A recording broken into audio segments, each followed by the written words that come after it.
सतनाम साहेब बंदगी आदि अनादि। सतनाम साहेब बंदगी सभी भक्त आत्माओं को, सभी साधु संत समाज। आज हम आपको बतलाने वाले हैं कबीर सागर का अर्थ क्या है। जी हाँ, आप लोग संसार में पुस्तकें खोजते रहते हैं या फिर अनेक प्रकार के ग्रंथों के ज्ञान को समझते रहते हैं और आपको ऐसा लगता है कि हमें बहुत ज्ञान हो गया है, और आज भी लोग किताबों की खोज में लगे हुए हैं। तो आपको आज जानना है कि कबीर सागर का अर्थ क्या है। पहले आप शब्द का अर्थ समझ लो। यानी एक पुस्तक है, एक ग्रंथ है, उस ग्रंथ के जो टाइटल नेम होता है, मतलब वो ग्रंथ किस नाम से मिलता है, तो उस ग्रंथ का नाम है, मान लीजिए कबीर सागर नाम है। तो आपको पहले जानना है कि कबीर सागर का अर्थ क्या होता है, अर्थात इसके अंदर हमें सार क्या मिलेगा।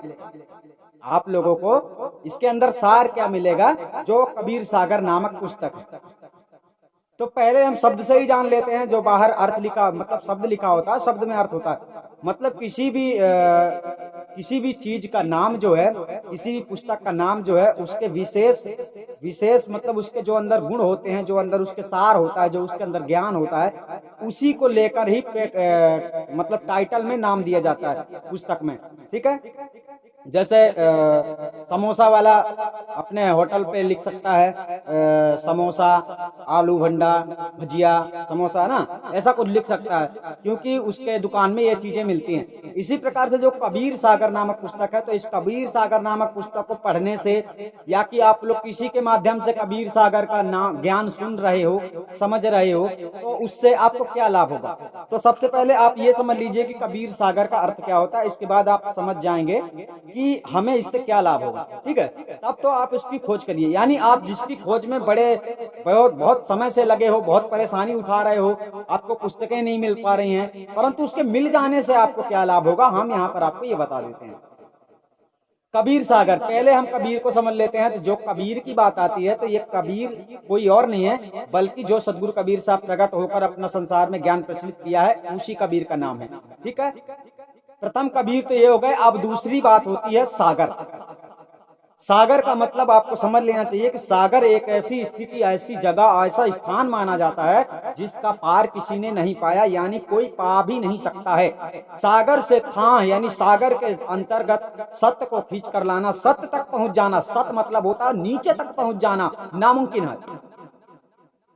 तो सागर का मतलब आपको समझ लेना। सबसे पहले सागर एक ऐसी जगह है, यानी जहां आप चले जाओ तो खो जाओगे। एक ऐसा स्थान है जहां आप चले जाओगे खो जाओगे। समुद्र एक ऐसा स्थान है, सागर एक ऐसा स्थान है जहां आप चले जाओगे खो जाओगे। कहने का मतलब तुम उसका पार नहीं, उसका पार लगा ही नहीं सकते, उस सागर को पार आप लगा ही नहीं सकते हो। सागर में तुमको डूबना ही है। ठीक है, आपने समझ लिया। यहाँ पर सागर, सागर का मतलब है सागर को आप कभी पार नहीं कर सकते, कितनी भी ताकत लगा लो, चाहे जैसी आपके अंदर शक्ति हो, लेकिन आप सागर को पार नहीं उतार सकते, सागर से पार नहीं उतर सकते। ठीक है, आपके अंदर इतनी इतनी शक्ति, इतना विवेक, इतना ज्ञान, कुछ भी आपके अंदर ऐसा नहीं है। और जो कबीर सागर नामक पुस्तक है, ये एक ज्ञान का एक अथाह सागर है। अर्थात कहने का मतलब ये है कि कबीर सागर में बहुत बड़ी बड़ी बातें बताई गई हैं, जो बातें कबीर भक्तों के लिए विशेष नहीं है, उसके लिए है जो वैष्णव पंथों में भटक रहा है, जो वैष्णव पंथों में अनेक प्रकार के ज्ञान से दुनिया को भटका रहा है। और वैष्णव पंथों के ज्ञान को खंडन करने के लिए सदगुरु ने अपने ज्ञान को मतलब व्याकरण रूप में बतलाया। व्याकरण यानी अधिक से अधिक रूप में समझाया है, यानी एक ही वस्तु को 10 प्रकार से समझाया है, कई प्रकार के लक्षण दर्शाए हैं, कई प्रकार के मनुष्यों के बारे में बतलाया है कि कौन सी योनि से मनुष्य, कौन सी योनि में पहुंचने के बाद में उसके लक्षण कैसे होते हैं। यानी बहुत कुछ, ये सब जान लेने से आप लोगों को कोई ज्ञान नहीं होने वाला है। आपको जो जानना है वो है आप लोगों के लिए उचित आत्मज्ञान। और आत्मज्ञान जानने के लिए आप लोगों को पढ़ना होगा कबीर बीजक। तो कबीर बीजक पढ़ लेने से आपको ज्ञान नहीं होगा। कबीर बीजक पढ़ लेने से आपको ये पता चल सकता है कि आत्मा कैसी है, परमात्मा कैसा है, और आत्मा परमात्मा की प्राप्ति हमें कैसे हो सकती है और हमें सच्चा सतगुरु कैसे मिल सकता है और सच्चा सतगुरु कैसा होता है। कबीर बीजक पढ़ने से आपको मूल ज्ञान का पता चलता है, लेकिन आप मूल की तरफ जा नहीं रहे हो, आप सागर की ओर दौड़ रहे हो। तो आप दौड़ो। हमारे कहने का तात्पर्य है कि कबीर बीजक अगर आप खोजते हैं, अगर कबीर बीजक आपको सच्चा मिल जाता है, अगर आपको नहीं मिलता है तो आदि अनादि मुक्ति पंथ के जो वीडियो जा रहे हैं, जो ज्ञान आ रहा है, यहाँ से आपको कबीर बीजक के अनुसार ही ज्ञान मिलता जा रहा है। और आपको अधिक से अधिक जानकारी पाने के लिए, यानी अच्छी जानकारी पाने के लिए आप लोगों के लिए नया चैनल तैयार किया जाएगा 20 मार्च से, कबीर गुरु ज्ञान। यानी अभी तक आप लोगों के दुनिया में बहुत सारे गुरुओं के नाम आपने सुने होंगे, लेकिन अब आपका एक ही गुरु होगा, यानी सदगुरु कबीर। यानी उसके मार्ग पे आपको चलना है और उसके मार्ग पे चल के ही आपका भला हो सकता है। अगर आपने उसके मार्ग पे अगर आप नहीं चले, उसके नियमों का उल्लंघन किया, उसके बताए मार्ग में आप नहीं चल रहे हो, आप कुछ और कर रहे हो, शायद कुछ और चाहते हैं, अपने संविधान में साहब ने कुछ और कहा है, इस प्रकार से आप चलोगे तो ये संसारी गुरु आपको ले डूबेंगे। ठीक है, क्योंकि इनको परवाह नहीं है आपकी और आपके किसी भी चीज की आपको परवाह नहीं है। यानी आपकी परवाह इनको नहीं है, इनको अपने से मतलब है कि हमारा नाम ऊंचा होना चाहिए, हमारे शिष्यों की संख्या अधिक होनी चाहिए, आपका जीवन स्वर्ग में जाए चाहे नरक में जाए। ये लोग ऐसे हैं, और वैसे भी ऐसा कोई गुरु नहीं सोचता है, परंतु जिस गुरु की वहां तक पहुंची नहीं है वो आपको वहां तक भला कैसे पहुंचा सकता है। तो यहीं पर आपको समझना है कि कबीर सागर आपने पढ़ भी लिया, कबीर सागर आपने जान भी लिया, पूरा कबीर सागर आपने समझ भी लिया, फिर भी आपको आत्मबोध नहीं होगा। आत्मबोध आपको बीजक के माध्यम से ही होगा, यानी बीजक से आप पहचान पाओगे। जैसे हमने आपको गुरु ज्ञान दिया, आपको हमने सार शब्द लिखाया, आपको हमने आत्मा से परमात्मा से अवगत कराया, परिचय कराया, आप उसको कैसे पहचानोगे? यही बात बताएगी आपको कबीर बीजक की असली वाणी।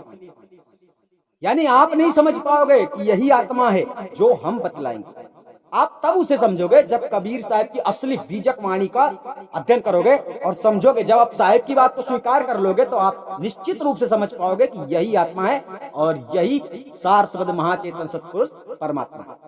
परंतु आप कबीर सागर, अनुराग सागर, दुनिया भर में मतलब लोगों ने कहां तक कितना मिलावट कर दिया ये आपको नहीं पता, लेकिन बीजक एक ऐसी वस्तु है जिसमें कोई मिलावट कर ही नहीं सकता। हाँ, उसका अनुवाद गलत सलत कर सकते हैं परंतु मिलावट नहीं कर सकते, क्योंकि साहिब की वाणियां कुछ अलग प्रकार से, अलग टाइप से होती हैं, मतलब कुछ अभद्र भाषा में भी प्रयोगित रहती हैं साहिब की असली ओरिजिनल वाणी। मतलब साहिब कैसे कैसे वचनों का प्रयोग करते थे, पहले देसी हिंदी, शुद्ध देसी हिंदी, अब तो इंग्लिश चलने लगा। तो आप लोगों को समझना है कबीर सागर का मतलब होता है कबीर साहिब का ज्ञान का सागर, जिसमें तुमको डूब जाना है। और अगर तुम्हें उभरना है तो अब तुमको कहाँ जाना है? कबीर बीजक यानी बीज की ओर, मूल की ओर चलना है, जड़ की ओर। और जड़ की ओर जाना है तो आदि अनादि मुक्ति पंथ के इस चैनल में रहना है। और अधिक मतलब अच्छी शिक्षा पाने के लिए, कबीर साहब के बीजक का अधिक ज्ञान पाने के लिए आप लोगों को कबीर गुरु ज्ञान चैनल में आपको 20 मार्च से ज्ञान प्राप्त होगा। और इस चैनल को आपको ढूंढकर सब्सक्राइब कर लेना है। जब भी आपको वीडियो आएगी तो आपको 20 मार्च से इसकी वीडियो प्रारंभ हो जाएगी, 20 मार्च से इसका वीडियो चलेगा। और 20 मार्च से आप लोगों को कबीर बीजक की शुद्ध वाणी और शुद्ध उनका अनुवाद, जो समझ में नहीं आएगा वो हम वहां पर आपको तत्काल समझाएंगे। सदगुरु ने एक चीज का खंडन नहीं किया है, इस संसार में सब चीज का खंडन कर दिया, यानी गलत करने वालों को, गलत प्रक्रिया का ज्ञान देने वालों को सब कुछ खंडित कर दिया। और ये सब कुछ जानने के लिए आप लोगों को 20 मार्च तक इंतजार करना पड़ेगा। 20 मार्च के बाद आपको कबीर गुरु ज्ञान, यानी आप लोगों का गुरु कबीर है, यानी हम जो आपको बतला रहे हैं कोई बात हम अपने से नहीं बतला रहे, कबीर साहब के बतलाए हुए ज्ञान पे ही आपको हम लेकर चल रहे हैं। तो आपका गुरु कबीर ही हुआ। हम तो आज हैं, कल नहीं रहेंगे, आप भी आज हैं, कल नहीं रहेंगे। फर्क इतना है कि आप आज यहाँ हैं, कल 84 में होंगे या आप परमात्मा की शरण में होंगे। परमात्मा की शरण में आप तभी होंगे जब आप जाग जाएंगे, नहीं जागेंगे तो आप 84 में होंगे, हम अपनी जगह में होंगे। इसलिए कहने का तात्पर्य कि इस संसार में आए हो तो अच्छी भक्ति करो, सच्ची भक्ति करो, सत्य भक्ति करो। और सच्ची भक्ति करने के लिए पहले सत गुरु को खोजो, क्योंकि आप सच्चे हो, आप में कोई कमी नहीं है, परंतु आपका गुरु गलत है, आपका गुरु झूठा है, तो वही आपको नरक पहुंचा देगा। ठीक है, यानी आपको इसी जन्म में मोक्ष पाना था, लेकिन आप इस जन्म में मोक्ष नहीं पाओगे। आप सतगुरु ना पहचानने के कारण पुनः आपको इस धरती में जन्म लेना पड़ेगा। ठीक है। कोटिन योग आराध्य प्राणी, बिन सतगुरु जीव की हानि। बिना सच्चा गुरु आपकी हानि ही है। तो आप लोग समझ गए होंगे कबीर सागर का अर्थ क्या है। कबीर सागर पढ़ के, कबीर सागर समझ के आप लोगों को कुछ भी ज्ञान नहीं होने वाला। कुछ भी ज्ञान का मतलब आत्मज्ञान। आत्मज्ञान नहीं हुआ तो आपको कुछ भी ज्ञान नहीं हुआ। आप यूं समझिए, आप दुनिया का सब कुछ जान लीजिए, परंतु आत्मज्ञान नहीं हुआ, आपको कुछ भी ज्ञान नहीं हुआ। यानी कबीर सागर नामक ग्रंथ आप पढ़कर ज्ञानी अपने आप को समझते हैं, तो आप यूं समझिए कि आप ऐसे ही डूब जाएंगे कबीर सागर, यानी उसी ज्ञान में डूब जाएंगे जो भ्रम है। साहब ने उसमें भ्रम से आजाद करने के लिए कुछ विशेष बातें बतलाई हैं, तो उस भ्रम से छूट जाओगे। लेकिन आत्मज्ञान का भ्रम आपका छूटा नहीं है, आत्मज्ञान आपको मिला नहीं है। दुनिया वाले आप लोगों को ज्ञान विधि बताएंगे, ये जाप बताएंगे, वो जाप बताएंगे, और यही करते करते आप लोगों का जीवन नष्ट कर देंगे। फिर आप लोगों के पास समय नहीं बचेगा, आप लोगों के पास 1 वर्ष 2 वर्ष बचेगा, फिर आदि अनादि मुक्ति पंथ में आओगे, क्या मतलब निकलेगा? कुछ नहीं होगा। क्योंकि आदि अनादि मुक्ति पंथ में 20 मार्च से फिर से परिवर्तन होने वाला कुछ ऐसा नियम है कि मतलब निश्चित समय तक के लोगों को ही यहाँ पर भर्ती किया जाएगा। यानी कुछ ऐसे उम्र तक के लोग, जिन लोगों की अगर उम्र उतनी हो गई है तो वो लोग फिर आदि अनादि मुक्ति पंथ में कभी नहीं जुड़ पाएंगे। ये हमेशा का नियम है। आज नहीं, आज के लोग जो हैं ठीक है, लेकिन आगे से लोग समझ जाएंगे, क्योंकि आज से ही कोई बात की सुधार की जाएगी तो आगे चल के सब सुधर जाएंगे। क्योंकि कुछ अच्छा काम करने में कुछ गलत भी हो ही जाता है। तो ऐसा ही बात है, वर्तमान में कुछ भक्त भटक भी जाएंगे, शायद उनको मौका ना मिले भर्ती होने का, तो उसमें हमारी कोई मतलब गलती नहीं है, क्योंकि हम आपको सबसे पहले बता ही रहे हैं। और अभी आप लोगों के पास 1.5 महीना का समय है, यानी कि 20 मार्च के बाद में कितने उम्र तक के लोगों को आदि अनादि मुक्ति पंथ में भर्ती मिलेगी और कितने लोगों के उम्र तक को नहीं मिलेगी, ये आप लोगों को डिसीजन करके बताया जाएगा। सतनाम साहिब बंदगी मतलब हमारे कहने का है कि किताबों को ढूंढते हुए मत भटको, किताबों को खोजते हुए मत भटको। साहब ने एक ही बात सीधी सीधी कही है, पोथी पढ़ जगमुआ पंडित भयानक हो, ठाई आकर प्रेम का पढ़े सो पंडित हो। तो प्रेम का पाठ आपको किसी ने पढ़ाया नहीं है। प्रेम सेवा से उत्पन्न होता है। प्रेम के कई व्यवहार होते हैं, प्रेम की कई शाखाएं होती हैं, यानी प्रेम एक प्रकार का होता नहीं। तो आपको यहाँ पर सच्चा प्रेम की बात चलती है, आपको सच्चे प्रेमी की तलाश है।